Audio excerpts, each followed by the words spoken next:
मैंने सुना तो आंखों और कानों पर विश्वास नहीं हुआ, आश्चर्य भी हुआ। कोई औरत इतनी बेबाकी, ईमानदारी और साहस के साथ एक अलग ही विचारधारा को बता रही थी। उनकी बात सुनकर एक पूरी तरह राजनीतिक विचार मन में घिर गया। जैसे पहले दलितों पर हुए अत्याचार का बदलाव अब सवर्णों से लिया जा रहा है और इस विषय पर कुछ बोलना आग में हाथ जलाने जैसा है। ठीक वही स्थिति नारी विमर्श की हो गई है। सिर्फ औरतों के पक्ष में बोलिए, सारे पुरुषों को दोषी ठहराओ, सिर्फ बेटी को अच्छा बताओ, बेटों की बखिया उधेड़ो। अवसर था एक समाज सेवी संस्था परिवार द्वारा आयोजित परिचर्चा में भाग लेने का। जैसे कि उम्मीद थी, परिचर्चा में खूब रिश्तों को, खासकर बेटों को लानत मलानत भेजी जाएगी, सो वही हुआ। कई किस्से तो सचमुच दुखी कर देने वाले थे, जिसमें बेटे बहुओं ने रिश्तों को तार तार कर दिया था, तो कहीं बेटी दामाद ने भी जमीन जायदाद के लिए भाई भौजाई और माता पिता का जीना हराम कर दिया था। जायज हक लेने के बाद भी कहीं भाई भौजाई दोषी थे तो कहीं नंद नंदोई, कहीं सास ससुर तो कहीं देवर देवरानी या जेठ जेठानी। मैं सभी के विचार सुन रही थी। परिचर्चा अपने चरम पर थी और हर उम्र की महिला पुरुष इस बात पर सहमत नजर आए कि बेटे तो सारे नालायक हैं और सारी बेटियां सयानी। गोया की चर्चा का रुख तो कुछ इस कदर एक तरफा हो गया कि अगर उनका बस चलता तो इस दुनिया से बेटे का नाम जीव भी लुप्त कर देते। लेकिन तभी एक बहुत जोर की आवाज हम सभी को सुनाई दी, बंद कीजिए अपने किए अपराधों के लिए दूसरों को जिम्मेदार ठहराना। सबने यकानक चौंक कर देखा तो 60-65 साल का सम्राट महिला मंच पर आ चुकी थी और अपनी रौबदार आवाज में सबको दबक चुकी थी। मेरी तरफ मुखातिब हो कहने लगी, मैं कुछ कहना चाहती हूँ। मैंने कहा, अवश्य कहिए। तो वो कहने लगी, बहनों, शायद आप सभी मेरी बात से सहमत ना हो, लेकिन आप सबके विचार सुन मैं बड़ी दुखी हुई। एक तरफा सोच, सारा दोष एक के ही मत्थे। मैं आप सबसे केवल एक प्रश्न पूछना चाहती हूँ। कोई एक उदाहरण बता दीजिए कि किसी कुंवारे लड़के ने अपने माता पिता को छोड़ा हो या उन्हें वृद्धाश्रम का दरवाजा दिखाया हो। फिर क्या कारण है कि शादी के बाद ही ऐसी स्थिति आती है, उसे ऐसे निर्णय लेने पड़ते हैं। कई बुजुर्ग महिलाओं ने अपना तमतमाया जवाब तैयार रखा था, लेकिन उस सम्भ्रांत महिला ने कहा, नहीं नहीं बहन जी, मैं कोई एक तरफा सोच लेकर नहीं जीती। मैं केवल सास को या केवल बहू को दोषी नहीं ठहराऊंगी। मैं तो समस्या की जड़ पर बात करूंगी। मैं तो आपसे दिल पर हाथ रखकर एक बात पूछना चाहती हूँ कि क्या हो जाता है शादी के बाद। थोड़ा रुककर बोली, चलिए मैं जवाब देती हूँ। शादी के बाद औरत कभी सास के रूप में, कभी बहू के रूप में, कभी ननद के रूप में, कभी पत्नी के रूप में ऐसी परिस्थिति पैदा कर देती है कि एक साथ रहना दूभर हो जाता है और ठीकरा फूटता है पुरुष के सर। आप सब कहते हैं बेटियां अच्छी होती है। मैं भी यही कहती हूँ कि बेटियां तो सभी अच्छी होती हैं, लेकिन क्या वही बेटियां अच्छी सास, अच्छी बहू, अच्छी पत्नी भी होती हैं? पूरे हॉल में अजीब सी चुप्पी छा गई थी। किसी के पास उनके सवालों के जवाब नहीं थे। उन्होंने एक गहरी सांस ले कर पूछना शुरू किया, मैं इस संस्था की कार्यकर्ता हूँ।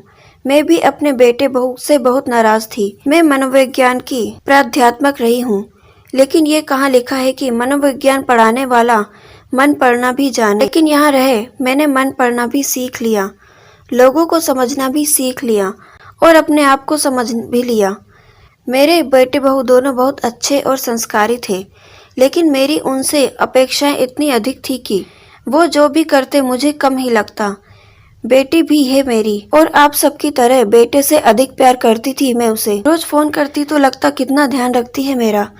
वही मेरी बहू दिन रात साथ में रहे मेरी सेवा करती तो उसके हर काम में मीन मेख निकालना मेरा अधिकार था। सास जो ठहरी, वो हंसते हुए बोली, जब सबसे बात की तो पाया कि परिवार टूटने के मूल में है महिलाओं का आपसी सामंजस्य और अभाव। घर की महिला का खराब स्वभाव, रिश्तों में अत्यधिक अपेक्षाएं। क्या मैं गलत कह रही हूँ? महिलाओं में जितने क्लेश होते हैं वैसे पुरुषों में नहीं होते। यहाँ रहने वाली हर महिला से जब मैंने एक बात की तो सब यही कहती पाई कि मेरा बेटा तो संस्कारी था, लेकिन बहू को यह कहते पाया कि ससुर जी तो बहुत अच्छे हैं, लेकिन सास। वैसे ही नंदोई देवर जेठ तो स्नेही थे, लेकिन क्रमश नंद देवरानी या जेठानी कलह की साक्षात प्रतिमा। कहीं कहीं तो घर टूटने का कारण बहू की माताजी भी रही। अब पढ़ी लिखी समझदार तो मैं भी थी और न्यायप्रिय भी। इतनी अकड़ू भी मैं नहीं कि सच को प्रत्यक्ष देखकर भी नकार दूं।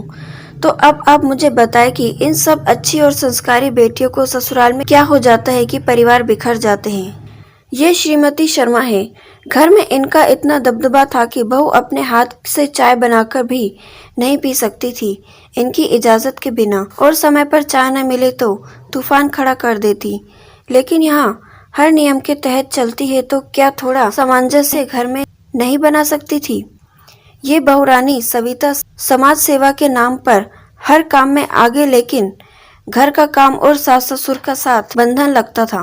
पति को बच्चों को छोड़ यहाँ रह रही है, लेकिन कहती है जब तक अलग नहीं होंगे घर नहीं जाऊंगी।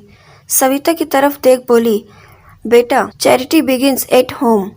जो घर के लोगों की सेवा नहीं कर सकता वो समाज की सेवा क्या करेगा। ये नीतू मायके के प्रति पूर्ण समर्पित ससुराल के नाम पर बिच्छू काट लेता हो इसे।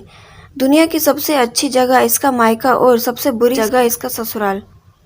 ये प्रीति जो यहाँ महिला अधिकारों की जोरदार बात कर रही है, अपने भाई भौजाई और माता पिता का जीना हराम किए हुए है। खुद बहुत अमीर है पर गरीब भाई से हिस्सा लेने की बात भी कलह का कारण है। ये श्रीमती दीक्षित है, बहू बेटे पर पूरा कंट्रोल, पर अपनी बड़ी बेटी को ससुराल से अलग होने के तरीके सिखाती रहती है और छोटी बेटी के लिए सास ननद ना हो ऐसा घर ढूंढ रही है। कहती है झंझट वाला घर नहीं चाहिए, ना रहेगा बांस न बजेगी बांसुरी। वो एक एक कर सबको आईने दिखाती जा रही थी और अपने एक कुरूप प्रतिबिंब को भी देख वहां सजी सवरी अधिकार संपन्न अपने वाक चातुर्य का लोहा मनवा चुकी नारी शक्ति बंगले झांक रही थी। जो मुखौटे उन्होंने लगा रखे थे वो उनका साथ छोड़ रहे थे। फिर वो बोली, हिंसा का, दहेज जैसी बुराई का, भ्रूण हत्या का, घरेलू हिंसा का खुलकर विरोध करो, लेकिन परिवार को तोड़ो मत। मिलकर बुराई का विरोध करो, लेकिन सारे पुरुष, सारे बेटे, सारे भाई कैसे बुरे हो सकते हैं। अपने स्त्री होने का गलत फायदा उठाना बंद करो और अपने आंसुओं को हथियार मत बनाओ। ईमानदारी से विरोध करो। पूर्वाग्रह से ग्रस्त होकर केवल पुरुष मात्र का ही नहीं, एक औरत जो मानसिक हिंसा करती हो उसका विरोध करने का साहस भी रखो। पानी पीकर बोली, बहनों मैं आप सबसे सहमत हूँ। बहुत ताकतवर होती है, वो घर तो क्या दुनिया को भी स्वर्ग बना सकती है। लेकिन यह भी तो सच है, जो घर नरक बनते हैं उसकी जड़ में भी किसी न किसी अच्छी बेटी की जिद या अहंकार ही रहा है। मैंने देखा है कई की आंख से ग्लानि और पश्चाताप के आंसू गिर रहे थे। इन आंसुओं ने कितनों के पूर्वाग्रह को धोया, ये मैं नहीं जानती, लेकिन एक कड़वा सच था जो कई आंखें खोलने वाला था। दोस्तों, इन बातों पर आपकी क्या राय है हमें कमेंट बॉक्स में ज़रूर बताएं और आगे ऐसी वीडियोस और जानकारी पाने के लिए हमारे चैनल को सब्सक्राइब करना ना भूलें।